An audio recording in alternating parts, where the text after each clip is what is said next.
एक सीधी सी पद्धति है, हमें सफल बनाने वाली एक सीधी सी पद्धति है जो बहुत ही सरल है और ऑथेंटिक है। ये कानून तौर पे भी जायज है और भावनात्मक तौर पे भी बहुत जायज है, आनंद देने वाली है, सफल बनाने वाली है, अमीर बनाने वाली है। लेकिन ये फटाफट अमीर बनाने वाली कोई स्कीम नहीं है। ये बहुत पेशेंस से काम करने वाली एक योजना है, बहुत पद्धति है जो हमें करनी पड़ती है। जब तक आप इसमें अभ्यास नहीं करेंगे, एक चीज को दोस्तों आप अपने जहन में बना लें, अभ्यास करें, अभ्यास करें, अभ्यास करें, अभ्यास करें, और इस शब्द को इतनी बार दोहराएं जब तक आप सब रात को सोते में भी इसको नहीं दोहराना शुरू कर दें, तब तक आप इस शब्द को दोहराते रहें, अभ्यास, अभ्यास, अभ्यास, अभ्यास। सफलता का एक सिंपल सा सूत्र है कि सफलता एक खेल है, आप इसको जितनी बार खेलेंगे उतनी बार जीतेंगे, और जितनी बार जीतेंगे उतनी बार आप इसको और सफलता से खेलना सीख जाएंगे, और जितनी बार आप इसको खेलना सीख जाएंगे उतनी बार इसको और खेलेंगे, और जितनी बार आपको और खेलेंगे आप उतने सफल होते चले जाएंगे। इस सिर्फ एक इसका सूत्र सफलता का, ये एक खेल है। और आपके संपर्क में जितने लोग आते हैं, जो आप लिस्ट बनाते हैं, उस लिस्ट में जो भी कोई आपके सामने बंदा आता है उसको सुनने का समय है, आप उसके साथ में शुरू हो जाएं। आप उसमें फिर बहानेबाजी या घमंडीपन या ना दिखाएं कि इसको बंदे को मैं बात करूंगा, ये तो बहुत पैसे वाला है, इसको जरूरत नहीं है, ये तो बहुत एजुकेटेड है, इसको मैं समझा नहीं पाऊंगा, ये तो बिल्कुल अनपढ़ है, इसकी समझ में नहीं आएगा, ये तो बहुत दूर रहता है, वहां मैं इसको कन्विंस नहीं कर पाऊंगा, ये मेरे बहुत नजदीक रहता है, ये तो मेरी सारी बातों को जानता है, ये बहुत मोटा है, पतला है, गरीब है, अमीर है, मेल है, फीमेल है, वगैरह वगैरह वगैरह। इन बातों को हम ध्यान में रख करके हमें सिर्फ और सिर्फ ये करना है कि हमें अभ्यास करना है। जो भी कोई लोग मिलता है हम उसके साथ शुरू हो जाना है, बातचीत करनी है, अभ्यास करना है, और जितने लोगों से हम ज्यादा बात करेंगे उतनी पर सफलता की जो रेशो बढ़ती चली जाएगी, क्योंकि इसमें औसत का नियम काम करता है। दोस्तों, अगर आपने 10 लोगों से बात करी, औसत का नियम कहता है 10 लोगों से आपने बात करी तो 6 लोग आपसे बात सुनने के लिए तैयार होते हैं, और 6 में से 3 आदमी आपकी प्राण प्रेजेंट से देखने के लिए आते हैं, जिनमें से 2 आदमी शहीद हो जाते हैं और 1 आदमी आपके साथ में जीवन होता है। इसका मतलब 10 आदमियों को आपने बात करी।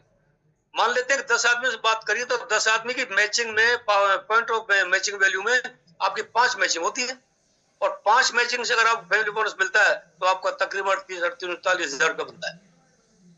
एक आदमी ज्वाइन हुआ, 10 आदमी संपर्क किया, एक आदमी ज्वाइन हुआ। अब इस औसत नियम काम करता है कि एक आदमी से आपको जो अर्निंग हुई, अगर वो 10 से होती तो आपको एक आदमी करने का तकरीबन 3,800 समथिंग 39 रुपए होती है। तो उन 9 आदमियों को आप ये कह सकते हैं कि थैंक यू, आपने मेरी बात को नहीं सुना, आपकी बात का नहीं सुनने से मेरे अकाउंट में आज तकरीबन 3,500 रुपया आ चुके हैं, क्योंकि औसत का नियम काम करता है। अगर 10 के 10 आदमी ज्वाइन होते तो आपको 38-39 रुपया मिलते, एक आदमी ज्वाइन हुआ है तो उस रेशो से आपको 38-39 रुपये मिलने वाले हैं। तो आप उन आदमियों के कह सकते हैं कि धन्यवाद सर, आपने मुझे नहीं सुना, और आपकी वजह से नहीं सुनने से मेरे अकाउंट में आज लगभग 3,500 रुपये आने वाले हैं, थैंक यू सो मच। तो वो टेंशन उसकी बढ़ेगी, आपकी नहीं, और आपका अभ्यास बढ़ता जाएगा कि आप अपने औसत को नियम रहेंगे। जितने लोगों से आप बातचीत में आप उसमें जानते, और फिर आप बढ़ते चले जाएंगे। आप अपने बिजनेस के बारे में जब आप लोगों को बताते हैं तो क्या लोग विश्वास आपका करते हैं, आपके ऊपर फेथ करते हैं? आप जब भी किसी लोगों से बिजनेस बताते हैं तो अक्सर आपको जवाब मिलता है कि लोग आपके साथ सहमत नहीं होते, क्योंकि हम उनको जो चीज बताते हैं वो हमारे अपने विचार होते हैं, उनके विचार। हम किसी को कहते हैं कि आप इस सिस्टम में आएंगे तो आप अपने जीवन में अपनी जीवन शैली को बदल सकते हैं, आपको अपने जीवन में वो सब कुछ मिल सकता है जो आप चाहते हैं, आप अपनी जीवन शैली को बदल सकते हैं, आप अपनी लाइफ स्टाइल को बदल सकते हैं। तो सीधा सा जवाब हमें शायद ये मिल सकता है कि मैं तो अपनी जीवन शैली से पहले खुश हूं, मुझे तो कुछ चाहिए नहीं, मुझे पास तो सब कुछ है।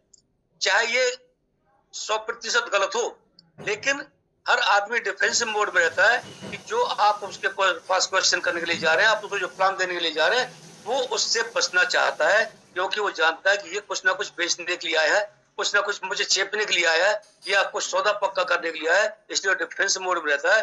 और जो भी आप उसको प्लान देते हैं वो उसके लिए आप बारे में कुछ ना कुछ आपत्ति रख देता है कि मुझे इसकी आवश्यकता नहीं है, मेरे पास तो ऑलरेडी सब कुछ है, चाहे उसके पास कुछ हो या ना हो, क्योंकि वो विचार आपका होता है। तो ऐसा कोई पद्धति, ऐसा कोई सिस्टम कि लोग आपसे ये कहें कि मुझे अपनी जीवन शैली में बदलाव करना है, मुझे इस चीज की जरूरत है, मैं एक अच्छी लाइफस्टाइल जीना चाहता हूं, तो आपको उस बात को कहने में बड़ी आसानी हो जाती है कि आप अपने लाइफस्टाइल कैसे चेंज कर सकते हैं, आप अपने जीवन में क्या प्राप्त करना चाहते हो, आपको कैसे मिल सकता है। इसके लिए आपको उन लोगों की जो रिक्वायरमेंट होती है, जिसको हम प्रेरणा घटक बोलते हैं, प्राथमिक प्रेरणा घटक, हर आदमी का कुछ ना कुछ कुछ ना कुछ प्राथमिक प्रेरणा घटक होता है, नहीं primary motivational factor. Primary motivating factor आदमी में कुछ ना कुछ होता है जिसकी वजह से लोग किसी न किसी काम को करते हैं। आप जो भी कोई काम करते हैं, हम जो भी कोई काम करते हैं, लोग जो भी कोई काम करते हैं, उसके सिर्फ दो में से कोई एक कारण हो सकता है, या तो लाभ प्राप्त करने के लिए कोई काम करता है या धोखों से बचने के लिए कोई काम करता है, और दूसरा कोई कारण होता नहीं है। या तो लाभ प्राप्त करने के लिए कोई काम किया जाता है या धोखों से बचने के लिए कोई काम किया जाता है। और इन जब तक उन मोटिवेशनल फैक्टर हम उसको नहीं जान पाएंगे तब तक हम उसको इस चीज में मोटिवेट नहीं कर सकते। मोटिवेट फैक्टर क्या हो सकते हैं, हम उसको जान सकते हैं कि आदमी इस बिजनेस में आता ही क्यों। दोस्तों, जब भी आप किसी परिचित या अपरिचित लोगों से मिले तो आप उनसे ये एक सवाल कर सकते हैं, अपनी फॉर्मेलिटी पूरी करने के बाद में, अपनी हेलो हाय करने के बाद में आप उनसे एक सवाल कर सकते हैं कि आप जानते हैं कि लोग नेटवर्क के बिजनेस में आते क्यों हैं? क्योंकि अब से पहले आपको हर एक सेशन में, किसी न किसी सेशन में इस चीज के बारे में बताया जा चुका है कि नेटवर्क सिस्टम में लोग क्यों आते हैं, हमें इसमें क्या क्या तैयारी करनी चाहिए, लिस्ट बनानी चाहिए, और कौन कौन से हमारे जो 5 बेसिक्स हैं, 7 स्टेप्स हैं, उनके बारे में बहुत कुछ जान चुके हैं। तो हम उनसे एक सीधा सा सवाल कर सकते हैं कि दोस्तों, क्या आप जानते हैं कि लोग नेटवर्क बिजनेस में क्यों आते हैं? 2 क्वेश्चन होंगे, या तो ये कहेगा कि यस मुझे पता है, या वो कहेगा नहीं मुझे नहीं।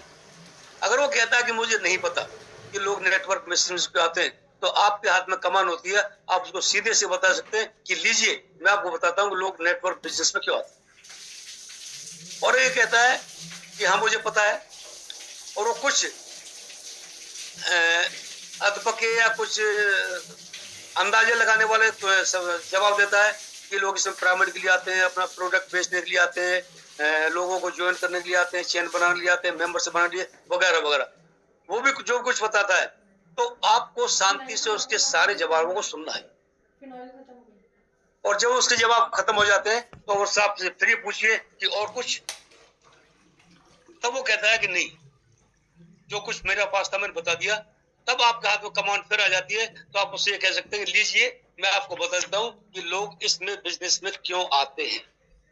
तो इस बिजनेस में आने का कारण जो लोगों में पता, हमारे जो प्राइमरी मोटिवेशन जो फैक्टर होते हैं, प्रेरणा घटक जो होते हैं, वो किस प्रकार से हो सकते हैं कि लोग अपने दुखों से बचने के लिए या लाभ कमाने के लिए।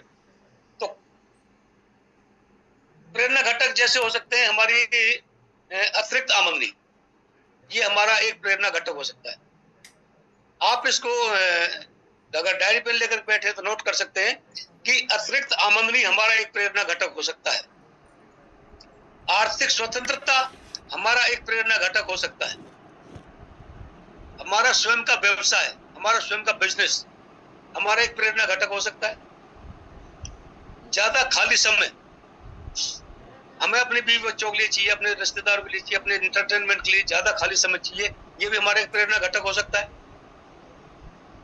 व्यक्तिगत विकास, हमारा पर्सनल डेवलपमेंट, ये भी हमारा एक प्रेरणा घटक हो सकता है।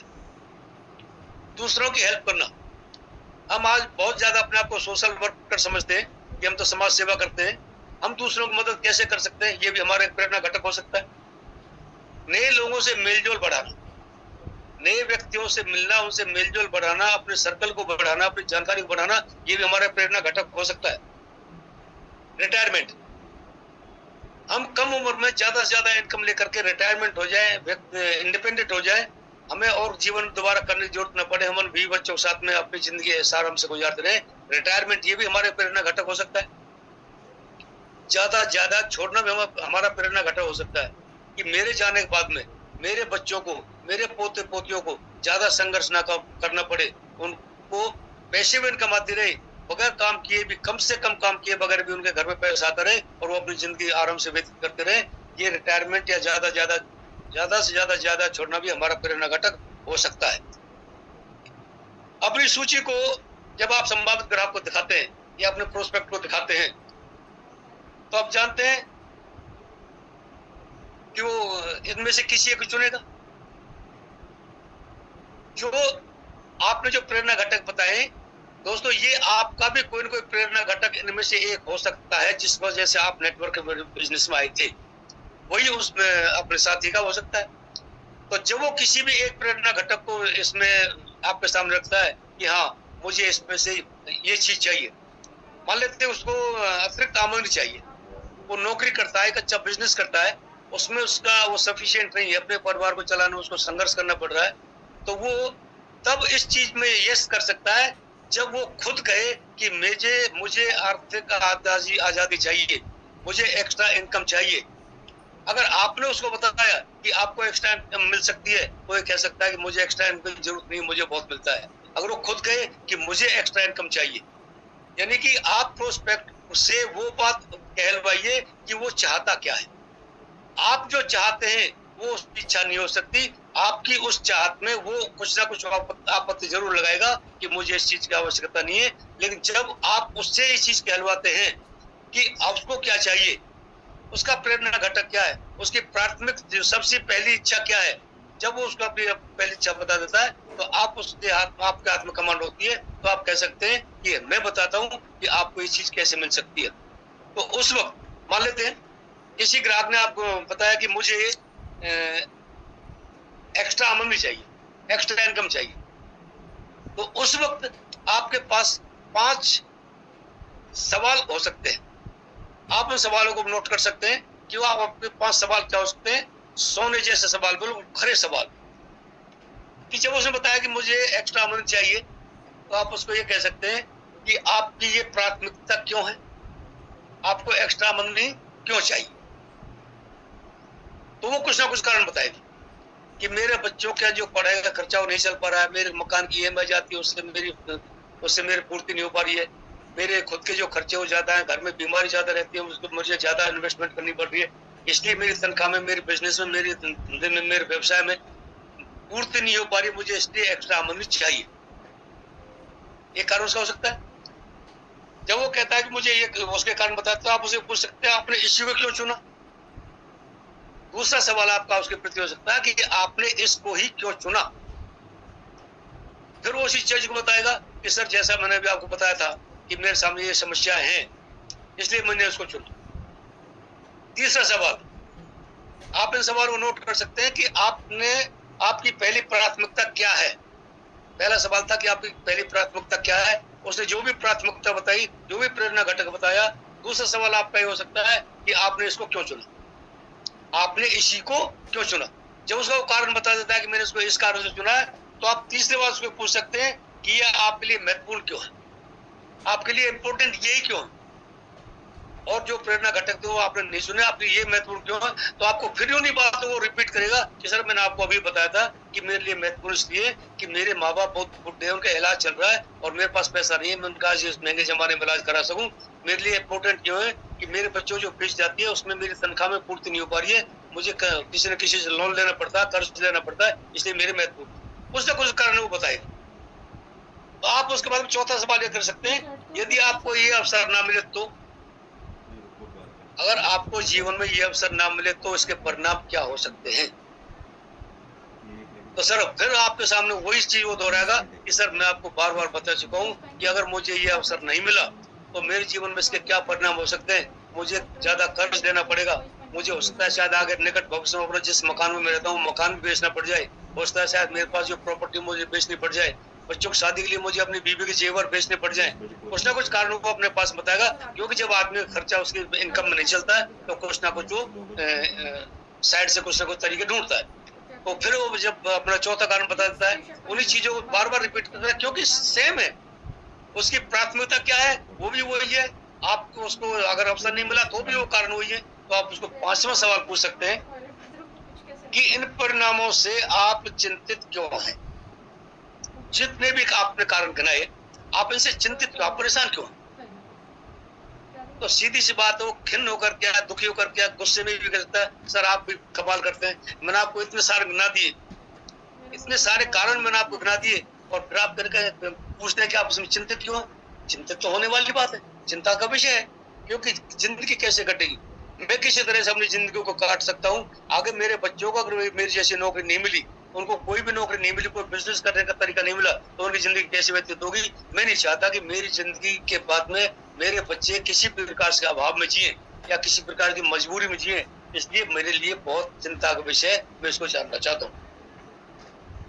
तो इन रटे सवालों को जब आप उनसे पूछते हैं तो आपके पास में फिर वो कमांड आ जाती है कि आप उसके बता सकते हैं कि आपको क्या करना है। उसका जो प्राथमिक प्रेरणा घटक था, उसको जो चीज चाहिए थी, उसको आप बता सकते हैं कि उसको ये आप किस प्रकार से इसको अचीव कर सकते हैं। और फिर वो जो कुछ भी आप बताएंगे वो विचार आपका नहीं होगा, वो विचार उसका होगा, और जो विचार उसका होगा तो उस विचार में कभी भी कोई व्यक्ति सामने वाला किंतु परंतु या डिफेंसिव मोड में नहीं रह सकता। आपकी बात को बड़ी सीरियसली सुनेगा, ध्यान से सुनेगा, और ध्यान से सुनने के बाद में आपके प्रोजेक्ट में, आपके प्रोडक्ट में, आपके प्लान में, आपके बिजनेस में वो शामिल होने के लिए जब भावनात्मक रूप से जुड़ेगा तो जरूर ये कि वो आपके साथ में काम करेगा, और काम करते करते वो आप खुद भी सफल होगा, दूसरों को सफल बनाएगा। तो मैं समझता हूँ शायद आचार्य जी समय भी 7:52 हो चुका है। समय अभी मेरे पास और बचा है क्या? अभी 5-7 मिनट है सर, आप कंटिन्यू कर सकते हो। कितना मिनट है अभी?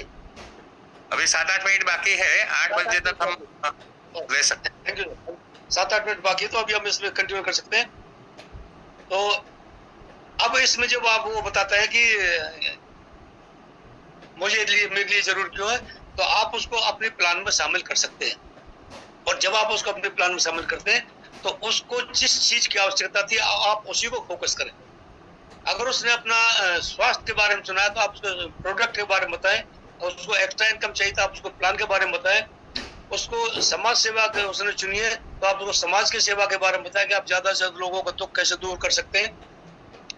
उन सारी चीजों को आप उसमें शामिल करके और आप उसमें चीज को जोड़ सकते हैं। और इसमें ज्यादा कुछ बताने वाली बात नहीं है कि सिर्फ और सिर्फ हमें उन लोगों के प्राथमिक प्रेरणा घटक को जानना अति आवश्यक होता है। हम एक ही पद्धति में, एक ही रूटीन में अपने प्रेजेंटेशन को देते हैं, चाहे प्लान का हो चाहे प्रोडक्ट का हो, जबकि हमें ये पता नहीं होता कि सामने वाले की इच्छा क्या होती है। दोस्तों, हम जब तक सामने वाले की इच्छा के बारे में नहीं जान पाएंगे कि वो चाहता क्या है, उसकी समस्या क्या है, उसको चाहिए क्या, उसके आर्थिक हालात कैसे हैं, उसके फिजिकल हालात कैसे हैं, उसके स्वास्थ्य के संबंधी हालात कैसे हैं, जब तक हम उसकी बातों को उसके मुंह से नहीं उगलवाएंगे, उससे नहीं जान पाएंगे, तब तक हम उसको किसी भी चीज में शामिल करते हैं तो वो उसमें डिफेंसिव मोड में रहेगा। चाहे आप जानते हो आपका बिल्कुल खास पड़ोसी है, बिल्कुल रिश्तेदार है, आप जानते हैं कि कर्ज में डूबा हुआ है, इसको पैसे की सबसे ज्यादा जरूरत है, और अगर हम उसको पैसे को फोकस करके प्लान देते हैं तो 99% चांस होते हैं कि वो डिफेंसिव मोड में आएगा। वो कहेगा कि मेरे पास तो पैसे की जरूरत नहीं है, मेरे पास तो पैसा सफिशिएंट है। आप अपनी प्लान किसी और को दिखाइए, क्योंकि जो आप उसको प्लान दिखा रहे हैं वो विचार आपका है, उसका नहीं है। आप जब तक उसके विचार के साथ में सहमत नहीं होंगे तब तक आप उसको अपने प्रोजेक्ट में, अपने प्रोडक्ट में, अपने बिजनेस प्लान में, अपने सिस्टम में शामिल नहीं कर सकते, क्योंकि वो उसके विचार नहीं है। आप अपने विचारों को ऊपर नहीं थोप सकते। और सबसे बड़ी गलती हमारे साथ में यही होती है कि हम किसी दूसरे के विचार जाने बगैर अपने विचारों को उसके ऊपर थोपते हैं। इसलिए लोग हमारे सामने आते हैं, जब भी हमारे प्रोस्पेक्ट हमारे सामने आते हैं तो हमें वो नो कह देते हैं, क्योंकि हमें उसको उन चीजों की जरूरत नहीं होती जो हम उसको बताने वाले हैं। अगर हम उसको वही चीज बताएंगे जो वो चाहता है, जिसकी उसके जीवन में खामियां हैं, कमियां हैं, उसकी इच्छाएं, तो वो कभी भी ना कहने वाला नहीं है, वो यस कहेगा। और यस कहेगा तो आपके प्रोडक्ट में शामिल होगा, आपके प्रोजेक्ट में शामिल होगा और सफलता भी उसको मिलेगी और आपको भी सफलता मिलेगी। इन्हीं बातों के साथ में मैं उम्मीद करता हूँ कि शायद आपने में जो प्राथमिक प्रेरणा घटक और सवाल जो फील्ड में करने वाले थे आपने इसे नोट कर लिए होंगे और इनको अपने जीवन में जरूर अपनाएं और अपने सिस्टम को इस प्रकार से प्रस्तुत करें ताकि दूसरे लोग आपसे इफेक्टिव हो, जिसमें जो हमारी जो सिक्स बेसिक जो बताए जाते हैं, आपके टूल्स, आपकी डायरी, आपकी लिस्ट, आपका ड्रेसअप, आपका वे ऑफ टॉकिंग, आपका जो भी कुछ 6 बेसिक बताया जाता है उसको मेंटेन करके जो आप फील्ड में जाएंगे और प्राथमिक प्रेरणा घटक किसी प्रोस्पेक्ट का आप जानेंगे तो निश्चित रूप से आपको उसमें सफलता मिलेगी, ये तय है। और अगली बार फिर कभी नए सेशनों के साथ मिलते हैं। तो बहुत बहुत धन्यवाद, थैंक यू सो मच, आपने मुझे सुना और इतना समय दिया। आचार्य जी, उम्मीद करता हूँ कि शायद कुछ लोगों